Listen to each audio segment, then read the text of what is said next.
పిల్లలు ఎంతమంది ఉంటే అంతమందికి ఇస్తా అన్నారు.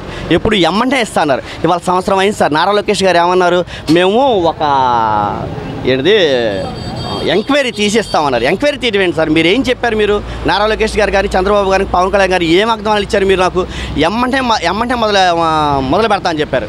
మీరు మొదలు పెట్టకుండా ఇవాళ దాన్ని పాడు చేయడానికి, దాన్ని ఎక్కొడటానికి మీరు చేసే పనులు చాలా తప్పు పనులు అయ్యి.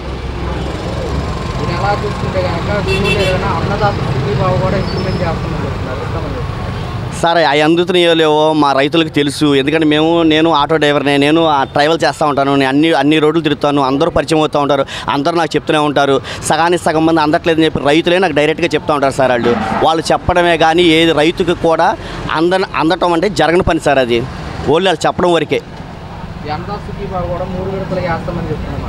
సార్. అవ్వదు సార్, అది ఇవ్వదు. ఇప్పుడు ఈ చంద్రబాబు గారు అంతా ఏంటంటే ఒకటే, ఆయన అమరావతి కట్టుకోవాలి, వాళ్ళని బాగు చేసుకోవాలి, రెండే సార్ టార్గెట్. పథకాలు ఇవ్వడం, ఈ అన్నదాత సుఖం ఇవ్వడం, ఏది ఇవ్వడం, ఓన్లీ చెప్పడం వరకే. వాళ్ళ మీడియా ఉంది కదా, వాళ్ళ మీడియాలో ఇష్టసరంగా రాపించుకోవడమే, ప్రజల్ని అయోమయం చేయడమే, ఇది ఒక్కటే. ఎక్కడ సార్ ఇప్పుడు జగన్మోహన్ రెడ్డి గారు తెచ్చిన అప్పులు ఎంత, ఈయన తెచ్చిన అప్పులు ఎంత సార్? అలాంటప్పుడు పెద్ద పెద్దోళ్ళు అక్కడ సర్వే చేసి, శివరామ కమిటీ వాళ్ళు సర్వే చేసి వాళ్ళు చేసినంత మరి వాళ్ళంతా అబద్ధమా, లేకపోతే వాళ్ళంతా ఉత్తోళ్ళో, వాళ్ళంతా చదువుకోలేదా సార్? ఏంటి సార్ ఎటుపోతుంది సార్ అసలు? వాళ్ళంత ఇదిగా చెప్పి అది లోగట్టు ప్రాంతం వాటర్ అని చెప్పి మొన్న కూడా వాటర్ మునిగిపోయింది కదా సార్. మొన్న కూడా వాటర్ మునిగిపోయింది కదా సార్. ఎన్నాళ్ళు తోడతారు సార్? దాంట్లో ఎన్ని వేలు ఖర్చు పెడతారు?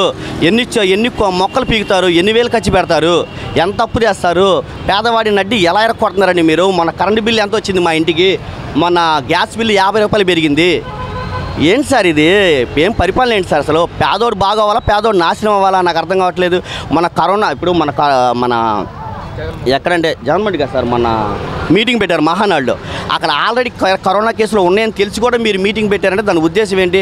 ఎవరెడిపోయినా మాకు అనవసరం, మాకు జరగాల్సింది ముందుకెళ్లాల్సింది, అదొకటేనా మీ కాన్సెప్ట్? అది తప్పు కదా సార్ అది. ఇప్పుడు వరుసగా కడపలో 3 రోజులు మహానాడు సభలు నిర్వహించారు. దీనివల్ల మరి వైసీపీ పార్టీ రాబోయే రోజుల్లో ఏమన్నా ఎఫెక్ట్ పడే అవకాశం ఉంటుంది అంటారు వైసీపీకి?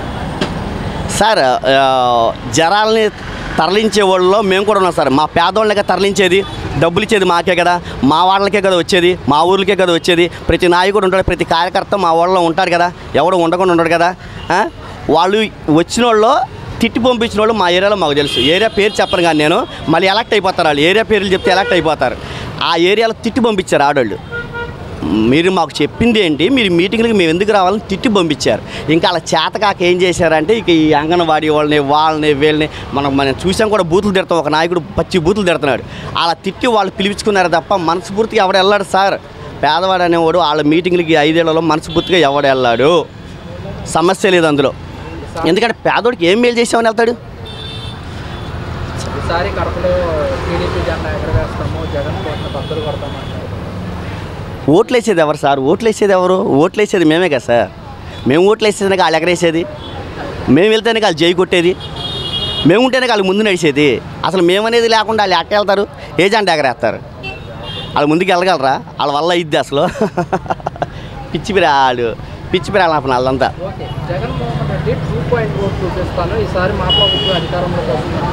అది ముందే చూపించుంటే అసలు ఈ గోల్ ఉండేది కదా సార్. ఆ పని కనుక జగన్మోహన్ రెడ్డి ముందే చేస్తుంటే, నిజంగా ఒక వీడియో చూశాను నేను, చాలా బాగా అనిపించింది నాకు. వాళ్ళు ఏదో పాలిస్టర్ అయితే చూపించారండి వీడియో ఒకళ్ళది, అది భలే అనిపించిందండి. ఆ రకంగా కనుక జగన్మోహన్ రెడ్డి ఉన్నట్టయితే 30 ఏళ్ళు ఆయనే ఉండేవాడు.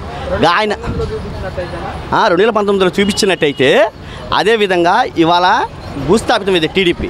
కానీ అతను ఏంటంటే గొడవలు ఉండకూడదు, మన ప్రజలకు మంచి చేయాలి.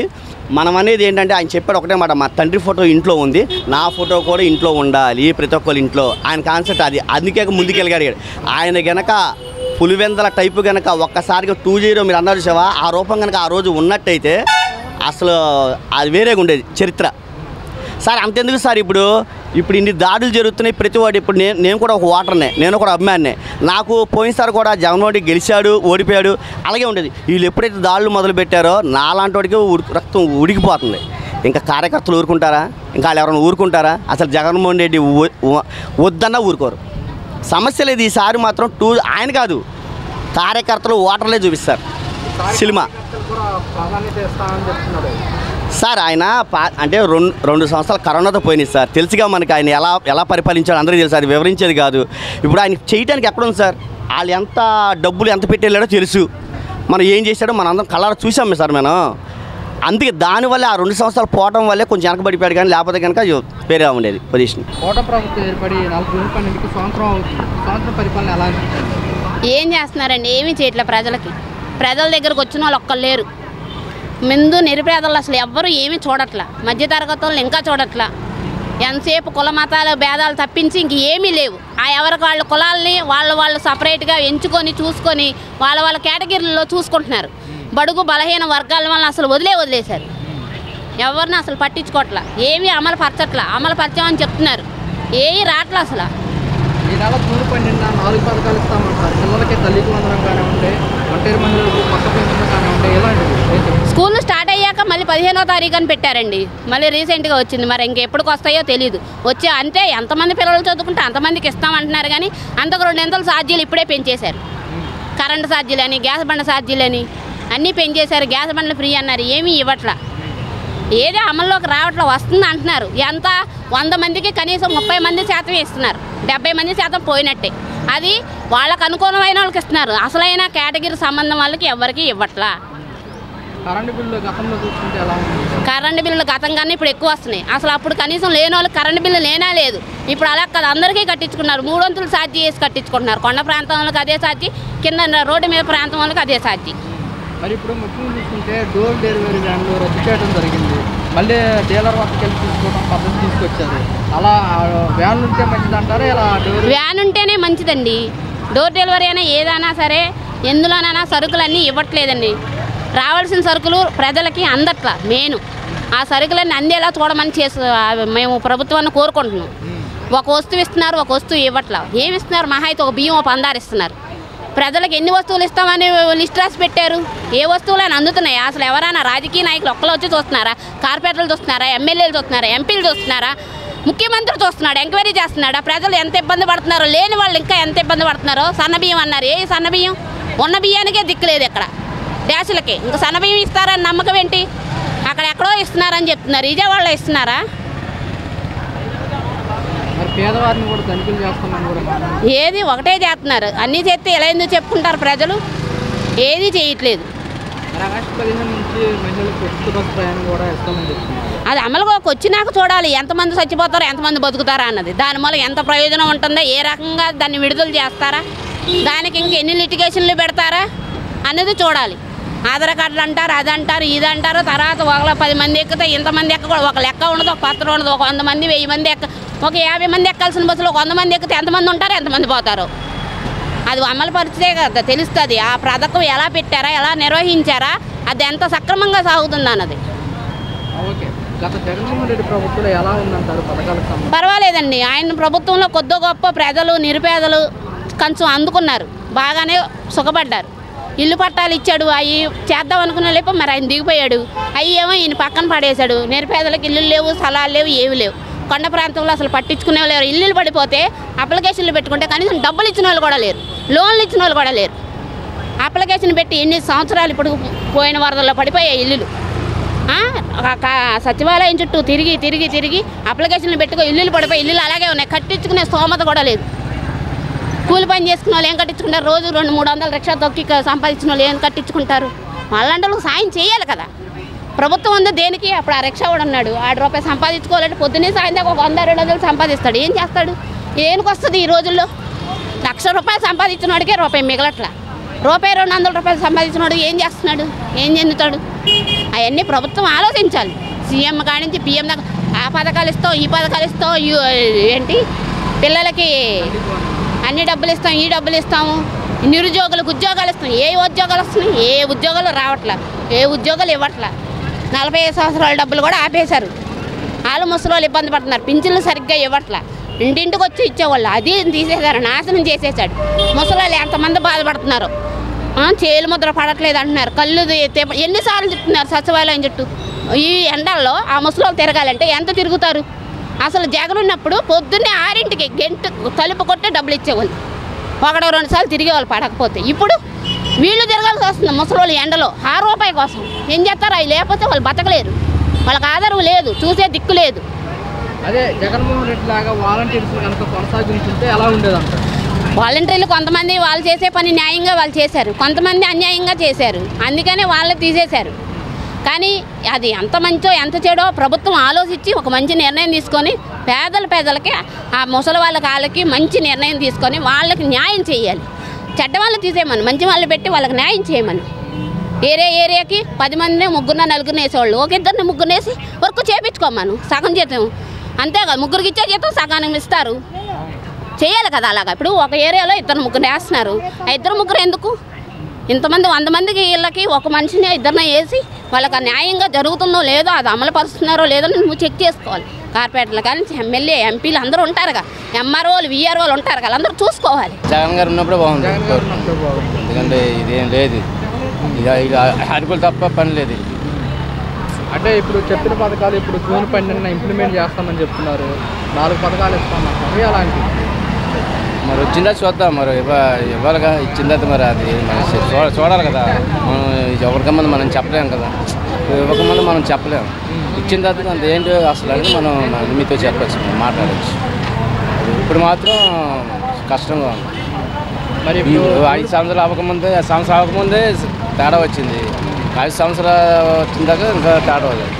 ప్రభుత్వం ఎన్ని రోజులు ఉండదు, సగంలో రేషన్ వ్యాన్లు కూడా రద్దు చేయడం జరిగింది, మళ్ళీ పాత పద్ధతి తీసుకొచ్చారు. అయితే ఇంటింటికి వచ్చేవారు, అది బాగుంది. ఇప్పుడు మనవన్ని లేను, మా అమ్మ ముసలి వెళ్ళలేదు కదా, మాకు పనులు ఉంటాయి వెళ్ళిపోతాం, ఆ అమ్మ వెళ్ళలేదు కదా, అలాంటి ఇంటింటికి రేషన్ బాగుంది, అది ఇంటింటికి రావడం చాలా బాగుంది. అది తీసేసారు కొన్ని మరి కింద ఆడిపెట్టిన ఈడి తీసేస్తారు, ఆడి కింద ఈడి తీసేది, అది జగన్ గారు పెట్టినవన్నీ ఈయన తీసేస్తున్నారు. ఈయనకి గెలిచి అనుకో ఆయన పైన తీసేస్తారు. ఇంతే మరి ప్రభుత్వం మారుతుంది, ఆడ మీద ఈడి మీద ఆడు, పనులు అవ్వు, పథకాలు ఇస్తారు అంటారు కానీ అవి 4లో 2 ఇస్తారు, 2 అయిపోతారు. అన్నీ ఎవరు కదా. నెల జూన్ 20న అన్నదాత సుఖీబాబు కూడా ఇస్తామని చెప్తున్నారు 3 విడతలుగా. ఎలా అనిపిస్తుంది రైతులకు సంబంధించి? మంచిది కదా, రైతు ఉంటే కదా మనం కదా. ఇప్పుడు రైతులంటే మనం తినలేము. ఇప్పుడు రైతు ఉండేపోతే కదా ఇంతమంది వచ్చి కొనుక్కున్నారు, అదే రైతు పండించకపోతే మేము కొనుక్కోలేము కదా టౌన్లో. అది బాగుంది. మరి ఇప్పుడు జగన్ 2.0 అంటున్నారు, సార్ మేమే వస్తామని చెప్తున్నారు, వచ్చే అవకాశం ఉంటుందంటారు? బాగా వచ్చే ఓట్లో పడితే కొంత తేడా వచ్చింది. సార్ ఎలా అనిపించింది కూటమి ప్రభుత్వం పనితీరు? 1 ఇయర్ పాలన దగ్గరలో ఉంది, ఎలా ఉందా? నేను ఒక టీచర్నండి, ఇంజనీరింగ్ కాలేజీలో ఫ్యాకల్టీ. మేము ఈ 1 ఇయర్ని గమనిస్తే ఇప్పుడున్నంత వరకు పరిస్థితులు బాగున్నాయండి. రోడ్లు అవి చాలా బాగున్నాయి. అంటే పూర్తిగా కొత్త రోడ్లు వేయలేకపోయినా గుంటలన్నీ పూడుస్తున్నారు ముందు. దానివల్ల ఆటోల వాళ్ళు కూడా కొంత సంతోషిస్తున్నారు, ఎందుకంటే గవర్నమెంట్ ఇచ్చే డబ్బులతో కంటే రిపేర్లకి ఎక్కువ అవుతున్నాయి పాపం వాళ్ళకి. ఆ విధంగా వాళ్ళకి డబ్బులు కూడా మిగిలినట్టే. ఇప్పుడు రియల్ ఎస్టేట్ రంగం అభివృద్ధి చెందుతుంది. రియల్ ఎస్టేట్ బాగుంటే ఎలక్ట్రికల్ వర్క్ చేసుకునే వాళ్ళు బాగుంటారు, పెయింట్లు వేసేవాళ్ళు బాగుంటారు. ఆ రకంగా అందరికీ పనులు దొరుకుతున్నాయి ఇప్పుడు. అందువల్ల ఏంటంటే అందరికీ కూడా ఇప్పుడున్న ప్రభుత్వంలో మంచిగా జరుగుతుంది. పథకాలు అంటారు కొంచెం సమయం పడుతుంది, దానికి మనం ఎదురు చూడాలి. అంతవరకు ప్రభుత్వాన్ని ప్రెజర్ చేస్తే ఉపయోగమే ఉండదండి. అది గతంలో రోడ్లు అంటే ఇప్పుడు ఉదాహరణ చెప్తాను మీకు. మాది గుడ్లవల్లేరు నుంచి వస్తూ ఉంటాం కాలేజీ నుంచి. గుడ్లవల్లేరు నుంచి రావాలంటే గుడివాడ మీదుగా రావాలి, లేదా పామర్ మీదుగా అన్న రావాలి. గుడివాడ నుంచి కంకిపాడి మీదుగా వచ్చామనుకోండి బస్సులో, ఇక మీరు తర్వాత రోజు లేవలేరు, అంత భయంకరంగా ఉంటాయి రోడ్లు. క్రితంసారి గుడివాడలో మంత్రి ఉన్నారు డైరెక్ట్గా, ఆయన కనీసం రోడ్లు కూడా వేయించలేకపోయాడు. వర్షం పడితే బస్ స్టాండ్ మునిగిపోతుంది. ఇప్పుడు ఈరోజు అట్లాంటి పరిస్థితి లేదు, చాలా వరకు రోడ్డు బాగు చేశారు. చాలా చోట్ల కూడా రోడ్లు బాగు చేస్తూనే ఉన్నారు. ఇప్పుడు ఈ నెలలో చూసుకుంటే జూన్ 20న అన్నదాత సుఖీబాబు వేస్తామని చెప్తున్నారు, అవునండి. 3 విడతలకి వేస్తామంటున్నారు. అవును. ఫస్ట్ విడత జూన్ 20 అంటున్నారు, అవును. 2వ విడత అక్టోబర్ అంటున్నారు, 3వ వచ్చే జనవరిలో అంటున్నారు. రైతులకు సంబంధించి ఏం చెప్తారు? రైతులకి ప్రభుత్వం తరపున సహాయం ఎప్పుడూ ఉండాలండి. ఎందుకంటే రైతే దేశానికి వెన్నెముక అన్నప్పుడు మనం సహాయం చేయకపోతే భవిష్యత్తులో తినడానికి కూడా ఏం దొరకదు. ప్రభుత్వం ఒకేసారి మొత్తం డబ్బులు వేయాలంటే వేయలేదు ఇప్పుడున్న పరిస్థితి. ఆ విషయం మనకి క్రితం సంవత్సరమే చెప్పేసింది, పూర్తిగా మేము పథకాలు ఇవ్వలేము వెంటనే అని. కాబట్టి రైతులకి పెద్దపీట వేస్తూ ముందు వాళ్ళకి ఇస్తే చాలా బాగుంటుంది. మిగతా పథకాలు ఆలస్యమైన ఇబ్బంది ఉండదండి.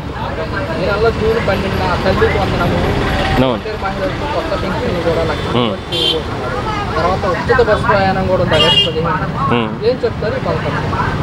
అంటే ఉచిత బస్సు అనేది మనకి చదువుకునే వాళ్ళ వరకు పెడితే చాలా బాగుంటుందండి.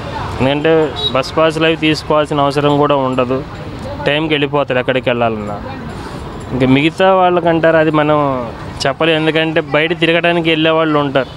అలాంటప్పుడు ఏంటంటే నిజంగా ఆఫీసులకి వెళ్ళే వాళ్ళకి చాలా ఇబ్బంది. అందువల్ల ఏంటంటే ఉచిత బస్సు అనేది సపరేట్, ఒక బస్సు సపరేట్ చేస్తే ఆడవాళ్ళకి ఒక రూట్లో అన్నట్టుగా కొంతవరకు పర్లేదు. అందరికి కలిపి ఉచిత బస్సు అంటే సీట్ల కోసం కూడా కొట్టుకుంటారు బస్సులో. అది ఒకటి ప్రభుత్వం మీద భారం పడుతుంది, ఆదాయం రాదు కదా బస్సు మీద మనకి. అందువల్ల ఏంటి కొన్ని బస్సులు వాళ్ళ వరకు సైడ్ చేసేస్తే కేవలం ఆడవాళ్ళకు మాత్రమే, అప్పుడేంటి మగవాళ్ళు ఎవరు ఇబ్బంది పడరు. గవర్నమెంట్కి వచ్చే ఆదాయం గవర్నమెంట్కి వస్తుంది. ఇప్పుడు జూన్ 12కి తల్లికి వందనం అంటే స్కూళ్ళు తెరిచే టైం కాబట్టి ఆ డబ్బులు స్కూల్ ఫీజులు కానీ దేనికన్నా ఉపయోగపడతాయి.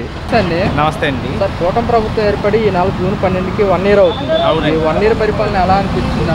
1 year పరిపాలన బాగానే ఉందండి. 1 year కదా అవుతుంది కాబట్టి మార్పులు అనేవి ఒకేసారి రావండి. ఇప్పుడు కూడా కాస్త టైం తీసుకునిద్ది, పర్లేదు. అభివృద్ధి వైపు సాగుతుంది. మనకి హైడ్రోజన్ హబ్ వస్తుంది, అలాగే అనేక ఇండస్ట్రీస్ వస్తున్నాయి, తీసుకొస్తున్నారు. ఎంప్లాయ్మెంట్ జనరేషన్ మీద సీఎం గారు కాన్సన్ట్రేషన్ చేసినట్టు అనిపిస్తుంది.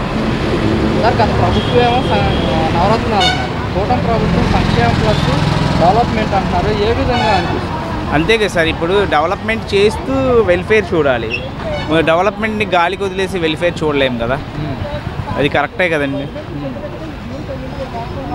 ఈ నెల చూసుకుంటే కనుక జూన్ 12న 4 పథకాలు ఇస్తామంటారు. అవునండి. తల్లికి వందనం కానివ్వండి, తర్వాత చూసుకుంటే ఈ నెల జూన్ 20న అన్నదాత సుఖీభావ కానివ్వండి, ఇలాంటి పథకాలు ఇస్తున్నారు. ఎలా అంటే అభివృద్ధి చేసుకుంటూ ఆర్థిక వ్యవస్థని గాడిన పెడుతూ పథకాలు ఇవ్వడం కరెక్టేనండి. ఒకేసారి ఆర్థిక వ్యవస్థ గాడి తప్పేసి పథకాలు విపరీతంగా ఇచ్చుకుంటూ పోతున్నా మళ్ళీ ఆ బర్డెన్ అనేది మన మీదే పడుతుంది. ఇండస్ట్రీస్ తీసుకురావాలి, ఎంప్లాయ్మెంట్ జనరేట్ చేయాలి. ఇప్పుడు ఉద్యోగాలు కల్పిస్తే ఆటోమేటిక్గా అందరు ఇన్కమ్ పెరిగిద్దండి. ఇన్కమ్ పెరిగినప్పుడు ఎప్పుడైతే వాళ్ళ ఆదాయాలు పెరుగుతాయో ఈ పథకాల మీద ఆధారపడడం కూడా తగ్గిపోయింది కదా సార్. సార్, ఈ నెల జూన్ 20న అన్నదాత సుఖీభావ వేస్తామని చెప్తున్నారు. 20న మొదటి విడత, రెండో విడత వచ్చేసరికి అక్టోబర్లో వేస్తామంటారు. ఎలా అనిపిస్తుంది? అది ఒకసారిగా వేస్తే రైతులకి ఇంకా ఎక్కువ హెల్ప్ఫుల్గా ఉంటుందండి నిజం చెప్పాలంటే. ఎందుకంటే పెట్టుబడి చాలా విపరీతంగా పెరిగిపోయింది. మందులు కానివ్వండి, పై మందులు కానివ్వండి, కింద ఎరువులు కానివ్వండి. మరి రైతులకేమో అనుకున్న టయానికి పంట రాకపోవడం జరుగుతుంది, ఒక్కోసారి దెబ్బతింటుంది, వాళ్ళకి తగిన ఆదాయం ఉండట్లేదు, అప్పులు చేయాల్సి వస్తుంది. రైతులకి ఫస్ట్ ప్రిఫరెన్స్ ఇవ్వాలి. అదే తల్లికి వందనం కన్నా నన్ను అడిగితే రైతులకి ఫస్ట్ ప్రయారిటీ ఇవ్వాలి. ప్రైవేట్ స్కూల్లో వాళ్ళకి తల్లికి వందనం అవసరం లేదండి. డబ్బులు ఉన్న వాళ్ళు వెళ్తారు కదా, డబ్బులు లేని వాళ్ళు వెళ్ళరు కదా. అయితే రైతులకి ముఖ్యంగా మొదటగా వేయాలని చెప్తుంది. ముందుగా రైతులకే వేయాలండి. సార్, ఇప్పుడు చూసుకుంటే కనుక రేషన్ డోర్ డెలివరీ అన్నీ రద్దు చేయడం జరిగింది. జూన్ 1 నుంచి డీలర్ వద్దకు ఎలా అనిపిస్తుంది? అంటే అండి ఇది కరెక్టే అండి, కాకపోతే ఆల్రెడీ వాళ్ళు కాంట్రాక్ట్ అగ్రిమెంట్లో ఉంది కాబట్టి ఆ టైం అయిన తర్వాత చేస్తే బెటర్గా ఉంటుంది. ఎందుకంటే వయసులో ఉన్న వాళ్ళు వెళ్ళకూడదు అండి, డీలర్ షాపులకు వెళ్ళలేము కదా. అలాగే వృద్ధులు ఎవరైతే వికలాంగులు ఉంటారో వాళ్ళకి డోర్ డెలివరీ చేస్తే సరిపోతుంది. అయితే వైసీపీ ఏమంటుందంటే మేము ఇంటి వద్దకే తీసుకెళ్ళండి కూడా పథకాలు మొత్తం రద్దు చేస్తున్నారు, పేదలని అన్యాయం చేస్తున్నారు. అంటే అది రద్దు చేయడం కాదు కదండి, అంటే పథకాన్ని మార్చిస్తున్నారు, మొత్తం పథకం ఎత్తివేయట్లేదు కదా. వయసున్న వాళ్ళు, ఓపిక ఉన్న వాళ్ళు డీలర్ షాప్కి వెళ్తే తప్పేం కాదు కదా అని నా అభిప్రాయం.